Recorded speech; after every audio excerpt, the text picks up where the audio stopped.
तो फ्रेंड्स कुछ मामलों में ये गाड़ी बहुत ही कन्वीनियंट है, जैसे कि इसका बूट स्पेस ओपन करना हो या फिर इसका फ्यूल फिलर कैप ओपन करना हो। एक चीज़ और इसमें फैसिलिटी है, ये बहुत अच्छी चीज़ मुझे लगी कि इसको आप राइट साइड घुमाइएगा, हैंडल देखिए राइट साइड घुमा हुआ है गाड़ी का, और उसके बाद भी आप पुश करके इसको लॉक कर दीजिएगा तो ये लॉक हो जाएगा।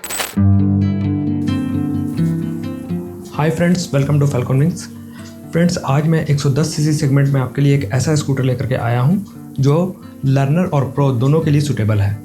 वैसे तो मार्केट में 110 सीसी सेगमेंट में कई सारे स्कूटर्स अवेलेबल हैं, लेकिन आज इस वीडियो में हम लोग बात करने वाले हैं टीवीएस जुपिटर की।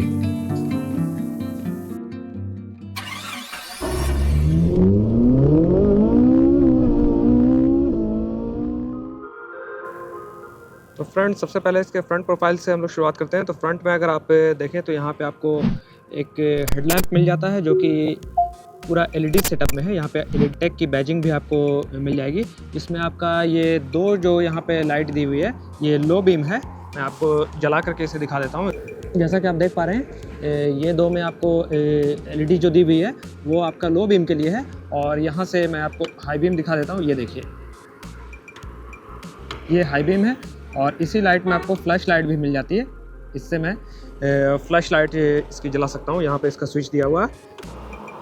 थोड़ा सा नीचे आएंगे तो यहाँ पे आपको टीवीएस का 3D लोगो मिल जाता है जो कि क्रोम में है, जो देखने में काफ़ी अच्छा लगता है। यहाँ पर उसके नीचे में साइड में अगर आप देखिएगा तो स्मार्ट एक्स कनेक्ट की बैजिंग है, और यहाँ पे आपको टर्न इंडिकेटर्स मिल जाते हैं, और बीच में एक ग्रिल है जिसके अंदर हॉर्न का सेटअप लगाया गया है। और ये जो टर्न इंडिकेटर आपको मिल रहे हैं इसमें ये हैलोजन देखने को मिलते हैं, ये आपको एलईडीज़ में नहीं मिलेगा। और यहाँ पे आपका रजिस्ट्रेशन प्लेट माउंट किया हुआ है। और नीचे फ्रंट में आएंगे तो यहाँ पे आपको जो फेंडर मिलता है वो मेटल का फेंडर है, और इसके सामने एक रबर का आपको कुशन दिया हुआ है जिससे मतलब हल्का सा डैश वगैरह होने पर ये मेटल को नुकसान नहीं होगा। और साइड प्रोफाइल की अगर हम लोग बात करें तो साइड से देखिए कुछ इस तरह से गाड़ी दिखती है। और लुक इसका अच्छा इसलिए आता है क्योंकि इसमें फ्रंट और रियर दोनों व्हील का जो साइज़ है वो बराबर है, वो बड़ा छोटा नहीं है, दोनों मतलब 12 इंच का व्हील आपको मिलता है। तो यहाँ पे आपको लेग रूम काफ़ी अच्छा मिल जाता है, जिसमें मैं काफ़ी लगेज अभी मैं राइड करूँगा तो आप देखेंगे काफ़ी सारा लगेज मैंने रखा हुआ है और बिल्कुल आराम से मैं राइड कर पा रहा हूँ। और यहाँ पे आपको साइड में देखिएगा तो जुपिटर ZX का जो है वो लोगो मिल जाता है, और वो भी 3D लोगो है तो, और क्रोम में दिया गया है, तो काफ़ी कलर के साथ में मतलब अच्छा लगता है देखने में। ये आपका फुट पेग हो गया ये पिलियन के लिए, और फ्रंट वाला तो आप यहाँ फुटरेस्ट जो है इसी पे राइडर पैर रख करके चला सकते हैं। और यहाँ साइड में आपको एक किक भी मिलता है। बहुत से अभी जो ऑटोमेटिक स्कूटर्स उसमें से किक कंपनी हटाती जा रही है, हालांकि वो एक ज़रूरी फीचर है, देना चाहिए। इन केस अगर आपकी बैटरी वगैरह जो वो डाउन हुई तो उसमें आपको हेल्प मिल जाता है स्टार्ट करने में। यहाँ पे आपको सेंटर स्टैंड साथ में मिलता है, और ये साइड स्टैंड हो गया। साइड स्टैंड में आपको एक सेंसर देखने को मिल रहा है जो इंजन कट ऑफ का सेंसर है। ये एक सेफ्टी फीचर है जो हर गाड़ी में होना चाहिए, और इसमें भी कंपनी ने दिया है। पीछे अगर आप देखेंगे तो यहाँ पे आपको जो टेल लाइट का सेटअप मिलता है ये भी पूरा हाइलोजन है। इसमें आपको टेल लैम्प जो है वो भी हाइलोजन है, और टर्न इंडिकेटर्स जो है वो भी हाइलोजन है। इसे मैं आपको एक बार ऑन करके दिखा देता हूँ। ये देखिए ये आपको हेलोजन सेटअप मिलता है। अगर मैं टर्न इंडिकेटर ऑन करूं तो ये कुछ इस तरह से जलता है। और इसी तरह अगर आप राइट साइड में देखेंगे तो यहाँ भी जुपिटर का आपको लोगो देखने को मिल जाता है। और यहाँ जो आपको इसका एग्जॉस्ट मिल रहा है तो एग्जॉस्ट के ऊपर में एक क्रोम का प्लेट लगाया गया है जो एग्जॉस्ट के साथ काफ़ी अच्छा लग रहा है देखने में। और साथ में यहाँ पर एक हीट शील्ड यहाँ पर भी दिया गया है ताकि कहीं पैर वगैरह में सड़ जाए, तो ये चीज़ इसमें प्रोटेक्शन के तौर पे दी गई है। फ्रंट में आपको इसमें टेलीस्कोपिक सस्पेंशन मिलता है जो कि हाइड्रोलिक सस्पेंशन है। रियर में आपको 3 स्टेप एडजस्टेबल जो है मोनोशॉक दिया गया है, वो भी एक स्प्रिंग वाला सस्पेंशन है लेकिन हाइड्रोलिक है। यहाँ पे कुछ फीचर्स हमें मिल जाते हैं, जैसे कि यहाँ पे आप देख रहे हैं एक सॉकेट हमें दिया गया है और एक छोटा सा पॉकेट दिया गया है। तो यहाँ पे आप अपने मोबाइल को या कोई भी डिवाइस को चार्ज करना चाहें तो USB यहाँ टाइप C नहीं है, यहाँ USB आपको दिया गया है चार्ज करने के लिए। और यहाँ पे आप अपने मोबाइल को या किसी दूसरे डिवाइस को, पावर बैंक वगैरह या कुछ भी है तो यहाँ रख के चार्ज कर सकते हैं। जब तक आप राइड करेंगे तो वो चार्ज होता रहेगा। अगर इसमें स्विच की क्वालिटीज़ की बात करें तो ये ठीक ठाक है, बहुत ज़्यादा अच्छी क्वालिटी का भी नहीं है और बहुत लो क्वालिटी का भी नहीं है, थोड़ा सा और इम्प्रूवमेंट हो सकता था, लेकिन ये स्विच से कुछ ज़्यादा शिकायत मुझे नहीं है, ये ठीक है। ये आपका यहाँ पे मिल जाता है इंजन कट ऑफ स्विच है, और यहाँ पे आपको स्टार्ट बटन मिल जाता है, और ये जो आप देख रहे हैं एक वॉइस कमांड का स्विच, तो ये आपका काम करता है जब आप अपने डिवाइस से मतलब मोबाइल वगैरह से इसको अपने स्कूटर को कनेक्ट करेंगे, तो कनेक्ट करने के बाद आप कोई भी कमांड उसे यहाँ से दे सकते हैं, जैसे कि नेविगेशन का कमांड हुआ या फिर कॉल वगैरह का कमांड हुआ, तो वो यहाँ से काम करता है। वो मैंने अभी पूरी तरह चेक नहीं किया क्योंकि बीच में कुछ इसमें डिस्कनेक्शन का इशू है, तो वो मैं आपको बताऊँगा बाद में। एक डेडिकेटेड वीडियो इस पर मुझे देना पड़ेगा क्योंकि इस वीडियो में वो फिर काफ़ी लंबी हो जाएगी वीडियो, तो उसके लिए मैं एक अलग से वीडियो बना दूंगा कि ये पूरा स्मार्ट कनेक्ट फीचर किस तरह से काम करता है। इसमें आपको कॉल वगैरह यहाँ डिस्प्ले हो जाता है, कनेक्ट रखिएगा तो मैं ज़रूरी चीज़ बता दे रहा हूँ। और नेविगेशन काम करता है, नेविगेशन मैंने अभी चेक नहीं किया है, लेकिन कॉल वगैरह की इन्फॉर्मेशन नोटिफिकेशन आपको यहाँ पे स्क्रीन पे आ जाती है। ये जो स्विच आप देख रहे हैं, जैसा कि मैंने बताया कि ये हाई और लो बीम का स्विच है, ये हाई बीम हो गया, ये लो बीम हो गया, और इसी में आप यहाँ पे देखिए ये पास लिखा हुआ है, तो यहाँ से आप इसे प्रेस करेंगे तो ये आपका फ्लैश लाइट का काम करता है। ये आपका हॉर्न हो गया, हॉर्न मैं आपको सुना देता हूँ, और ये आपका टर्न इंडिकेटर का स्विच है। और यहाँ पे अगर आप देखें तो एक चीज़ मैं आपको और दिखाना चाहूँगा, ये आपको एक हैंड ब्रेक इसमें दिया गया है, ये देखिए ये वाला, ये हैंड ब्रेक है। और इसमें अच्छी बात क्या है कि मान लीजिए कि मुझे ब्रेक लगाना है, तो क्या होता था दूसरी गाड़ियों में, मैंने कुछ स्कूटर्स चलाए हैं ऐसे, उसमें क्या होता है कि जैसे मैं यहाँ हैंडल पकड़ा हुआ हूँ, ठीक है, और मुझे ब्रेक लगाना है, और तब क्या करना पड़ता था कि यहाँ पे आ करके या एक हाथ से ऐसे पकड़ करके और इधर से एक लीवर खींचना पड़ता था ऊपर, तब फिर जा करके ब्रेक लगता था, तो दोनों हाथ एंगेज करना पड़ता था। इसमें क्या है कि मैंने एक हाथ अपना इधर राइट पे रखा हुआ है, यहाँ कुछ नहीं करना है, इसको आपको खींचना है इस तरह से, यहाँ पे लाना है और इसको लॉक कर देना है, बस ये लॉक हो गया। तो ये बहुत ईजी है। फिर आप जैसे ब्रेक और दबाएंगे तो ये रिलीज़ हो जाता है, यहाँ से आपने लाया, इधर खींचा, ये लॉक हो गया। तो ये बहुत अच्छी चीज़ इसमें दी गई है। मुझे इस गाड़ी का साइड मिरर जो दोनों दिया हुआ है वो बहुत पसंद आया, और इसका डिज़ाइन जो है वो मतलब एक नॉर्मल जो बाइक में जिस तरह का मिरर होता है उस तरह का है। और उसमें ख़ास बात यह है, मैं आपको दिखाता हूँ, ये देखिए, ये आप आराम से मूव कर सकते हैं, ठीक है, आप इधर मूव कर लीजिए, इधर मूव कर लीजिए, इधर मूव कर लीजिए, तो वो यहाँ से हिलता नहीं है, ठीक है। तो जनरली क्या होता है स्कूटर्स में कि इतना हार्ड ये मटेरियल बना करके देते हैं कि आप इसे मूव करना चाहेंगे तो ये पूरा यहाँ से मतलब डिसलोकेट हो जाता है, तो उसके वजह से फिर बहुत दिक्कत होती है, फिर उसे पैनल्स वगैरह लेकर के टाइट करना पड़ता है, और आपको अच्छा व्यू पीछे प्रॉपर नहीं मिल पाता। जैसे इसमें मैं आपको दिखाऊँ, ये प्रॉपर व्यू मैं अपने हिसाब से सेट कर सकता हूँ, मुझे कैसा चाहिए, ठीक है। तो ये चीज़ बहुत कन्वीनियंट है, और जनरली सारे स्कूटर्स में ये चीज़ होती नहीं है। ये मैं यहाँ से सेट कर ले रहा हूँ, तो ये काफ़ी अच्छा है। तो फ्रेंड्स, कुछ मामलों में ये गाड़ी बहुत ही कन्वीनियंट है, जैसे कि इसका बूट स्पेस ओपन करना हो या फिर इसका फ्यूल फिलर कैप ओपन करना हो। सबसे पहली चीज़ तो इसमें अच्छी मुझे ये लगी कि इसका जो फ्यूल फिलर कैप है उसको ओपन करने के लिए, फ्यूल फिल कराने के लिए मुझे बूट स्पेस ओपन करने की ज़रूरत नहीं है, वो मैं यहीं से उसे ऑपरेट कर सकता हूँ और गाड़ी में बैठे बैठे फ्यूल फिल करा सकता हूँ।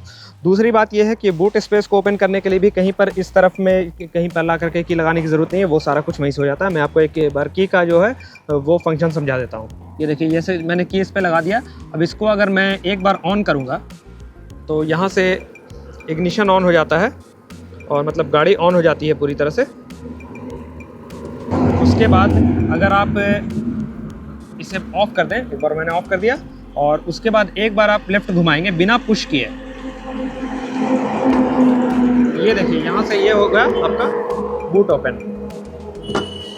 अगर आपको फ्यूल फिलर कैप खोलना है तो इसको आप पुश करके राइट साइड घुमाएंगे तो यहाँ पे ये देखिए फ्यूल फिलर कैप ओपन हो गया, ठीक है। ये काफ़ी कन्वीनियंट है, आप यहीं से फ्यूल फिल करा सकते हैं, और फिर फ्यूल फिल कराने के बाद इसे यहाँ से बंद कर दीजिए, तो ये बंद हो गया। दूसरी बात ये है कि ये जो है फ्यूल आपका E20 फ्यूल पर ये गाड़ी चलने के लिए रेडी है। और अगर इसे लॉक करना है तो ये देखिए, ये यहाँ आप घुमाएंगे, हैंडल को लेफ्ट आपने घुमाया, यहाँ लॉक कर दिया आपने, तो ये लॉक हो गया। दूसरा एक चीज़ और इसमें फैसिलिटी है, ये बहुत अच्छी चीज़ मुझे लगी कि इसको आप राइट साइड घुमाइएगा, हैंडल देखिए राइट साइड घुमा हुआ है गाड़ी का, और उसके बाद भी आप पुश करके इसको लॉक कर दीजिएगा तो ये लॉक हो जाएगा।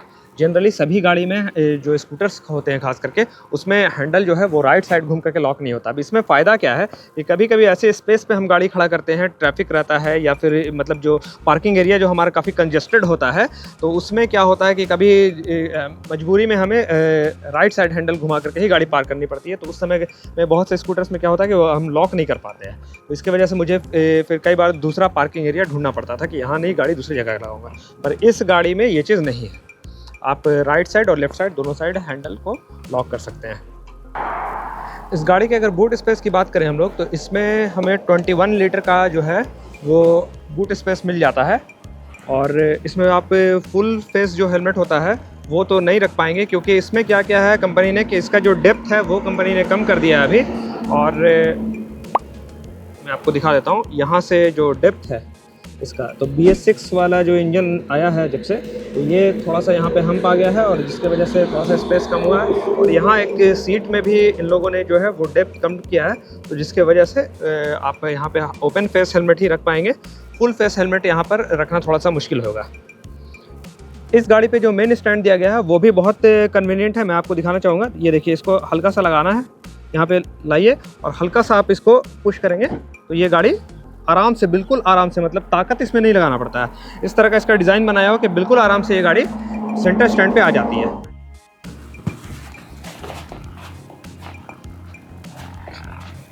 तो फ्रेंड्स, जैसा कि मैंने आपको बताया कि इसमें जो है स्पेस काफ़ी अच्छा दिया गया है। जैसे कि मैं आपको दिखा देता हूँ, मैंने यहाँ पे अपना ट्राइपॉड वाला बैग रख लिया। इसके बाद मैं एक और बैग यहाँ पे चाहूँ तो ये रख सकता हूँ बिल्कुल आराम से। ये जो हुक दिया हुआ है इसके बारे में मैं आपको बता दूं कि 3 kg का आप इस पर मैक्सिमम वेट डाल सकते हैं। उसी तरह एक हुक यहाँ पर है, ये जैसा कि आप देख रहे हैं ये वाला हुक, इस पर भी आप 3 kg का लोड डाल सकते हैं। तो ये चीज़ें हैं इसमें और काफ़ी अच्छा स्पेस है। यहाँ तक कि इतना सामान रखने के बाद भी मैं आपको दिखाऊँ तो आराम से मैं यहाँ पर बैठ करके राइड कर सकता हूँ। फ्रेंड्स, ये गाड़ी बहुत अच्छी है, लेकिन इसमें कहीं कहीं पर कुछ इम्प्रूवमेंट की ज़रूरत है। पेंट क्वालिटी देखिए इसकी बहुत अच्छी है, पेंट क्वालिटी से मुझे कोई शिकायत नहीं है। ये देखिए यहाँ पे आप पैनल का गैप देखिए, ये आप देख रहे हैं ये प्रॉपर फिट नहीं है, ठीक है। ये गैप्स हैं, ये थोड़ा सा अगर कंपनी ध्यान दे तो ये अगर प्रॉपर फिट हो तो वो ज़्यादा अच्छा रहेगा। उसी तरह यहाँ पर भी थोड़ा सा, यहाँ ज़्यादा नहीं है लेकिन थोड़ा सा अगर आप ध्यान से देखें तो यहाँ पर भी गैप ज़्यादा है। और ये देखिए ये सब जो गैप्स हैं, यहाँ पर जो आपको गैप दिख रहा है ये एरिया में, ठीक है, तो ये थोड़ा अगर और फिट एंड फिनिश थोड़ा और बढ़िया होता तो वो देखने में भी अच्छा लगता और मतलब जल्दी वो लूज़ वगैरह नहीं होता, मुझे ऐसा लगता है। इस तरफ मैं आपको दिखा दूं तो ये देखिए, ये इन्होंने जो पॉकेट लगाया है ये यहाँ से ठीक है, लेकिन यहाँ देखिए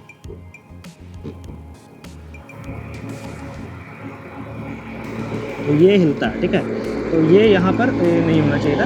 और एक चीज़ मैं आपको और बताऊंगा, यहाँ पर जो रिफ्लेक्टर इन्होंने दिया है फ्रंट वाले टेलीस्कोपिक फॉर्क पे, यहाँ पे रिफ्लेक्टर जो लगा हुआ था दोनों साइड में, और यहाँ पे इन लोगों ने इसे मास्क टेप से ऊपर से बांध के रखा हुआ था। मैंने पूछा भी कि ये इस तरह से क्यों है, वो मैंने हटा दिया फिर, तो उन्होंने बताया नहीं वो सेफ्टी के लिए देते हैं। सेफ्टी की क्या ज़रूरत है इसमें, जब ये प्रॉपर फिक्स ही है तो ऊपर से सेफ्टी के लिए देने के लिए कोई ज़रूरत नहीं है। और वही हुआ कि जिसका मुझे डर था, वो जब मैंने थोड़ी देर राइड की गाड़ी तो ये ढीला हो गया और मुझे लगा कि ये निकल जाएगा, तो फिर मैंने इसे निकाल करके घर पे रख लिया। और यहाँ पे मैंने इसे फिर 3M का जो प्रॉपर टेप होता है वो 3M के डबल साइडेड टेप से मैंने इसे चिपका दिया, तो अब ये मतलब फिक्स हो गया अच्छे से, वो निकलेगा नहीं। इसी तरह ये जो फ्रंट वाला यहाँ पे आप रबर का एक पार्ट देख रहे हैं, ये भी निकल गया था और इसे भी मैंने फिर 3M के डबल साइडेड टेप से चिपका दिया। तो आप भी अगर जुपिटर ZX ले रहे हैं तो ये 2 चीज़ का ध्यान रखिएगा कि ये तुरंत ये चीज़ आप कर लें, नहीं तो फिर वो आपका कहीं पर भी रोड वगैरह में गिर जाएगा। तो फ्रेंड्स, यहाँ पर कुछ चीज़ें जो मैंने आपको बताई वो इम्प्रूवमेंट की ज़रूरत है। अगर कंपनी इस चीज़ पर ध्यान दे और उसे इम्प्रूव करे तो वो अच्छा रहेगा।